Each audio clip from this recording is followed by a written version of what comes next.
The Lord said to Moses and Aaron in Egypt, "This month is to be for you the first month of your year. Tell the whole community of Israel that on the 10th day of this month each man is to take a lamb for his family, one for each household.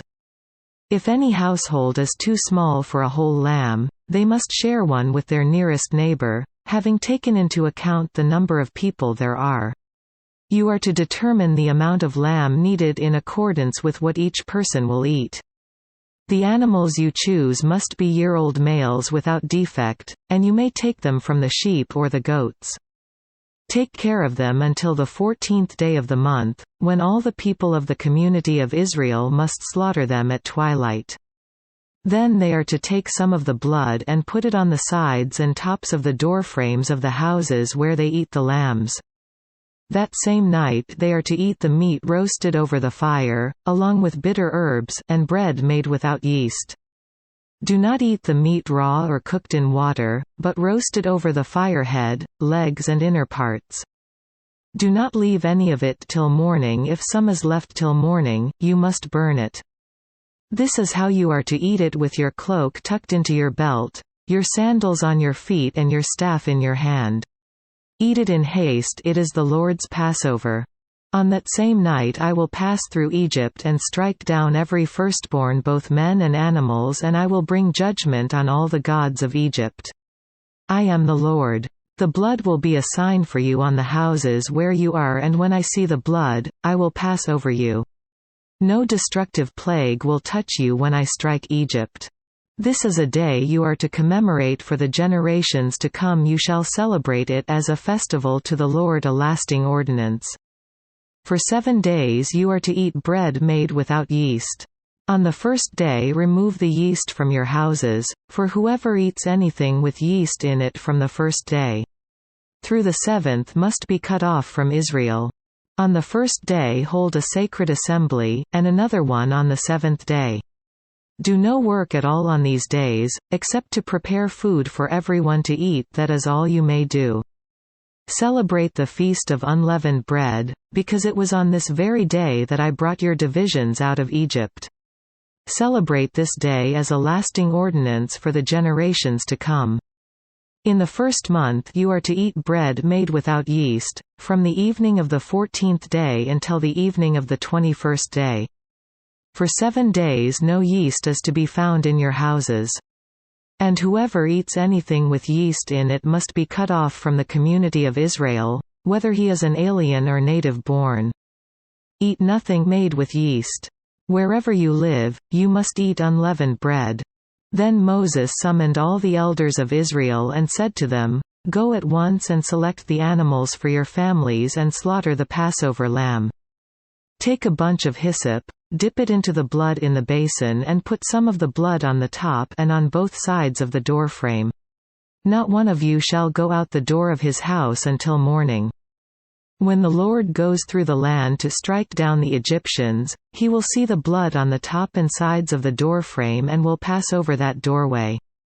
And he will not permit the destroyer to enter your houses and strike you down.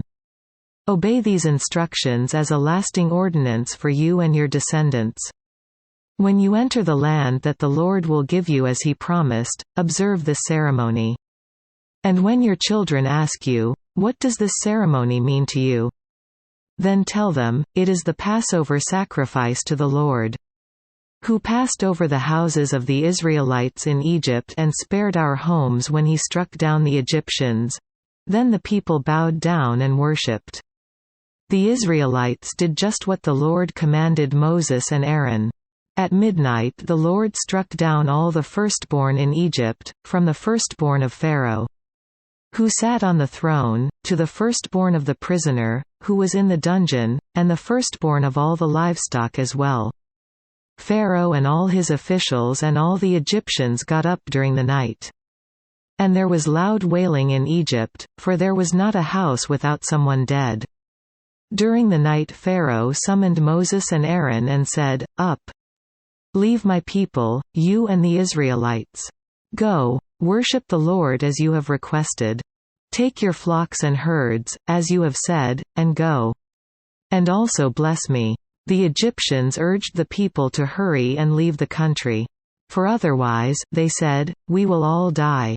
So the people took their dough before the yeast was added, and carried it on their shoulders in kneading troughs wrapped in clothing. The Israelites did as Moses instructed and asked the Egyptians for articles of silver and gold and for clothing. The Lord had made the Egyptians favorably disposed toward the people, and they gave them what they asked for, so they plundered the Egyptians. The Israelites journeyed from Ramesses to Succoth. There were about 600,000 men on foot, besides women and children. Many other people went up with them, as well as large droves of livestock, both flocks and herds. With the dough they had brought from Egypt, they baked cakes of unleavened bread. The dough was without yeast because they had been driven out of Egypt and did not have time to prepare food for themselves. Now the length of time the Israelite people lived in Egypt was 430 years. At the end of the 430 years, to the very day, all the Lord's divisions left Egypt. Because the Lord kept vigil that night to bring them out of Egypt, on this night. All the Israelites are to keep vigil to honor the Lord for the generations to come. The Lord said to Moses and Aaron, "These are the regulations for the Passover, no foreigner is to eat of it. Any slave you have bought may eat of it after you have circumcised him. But a temporary resident and a hired worker may not eat of it. It must be eaten inside one house. Take none of the meat outside the house. Do not break any of the bones. The whole community of Israel must celebrate it. An alien living among you who wants to celebrate the Lord's Passover must have all the males in his household circumcised. Then he may take part like one born in the land. No uncircumcised male may eat of it. The same law applies to the native born and to the alien living among you." All the Israelites did just what the Lord had commanded Moses and Aaron. And on that very day the Lord brought the Israelites out of Egypt by their divisions.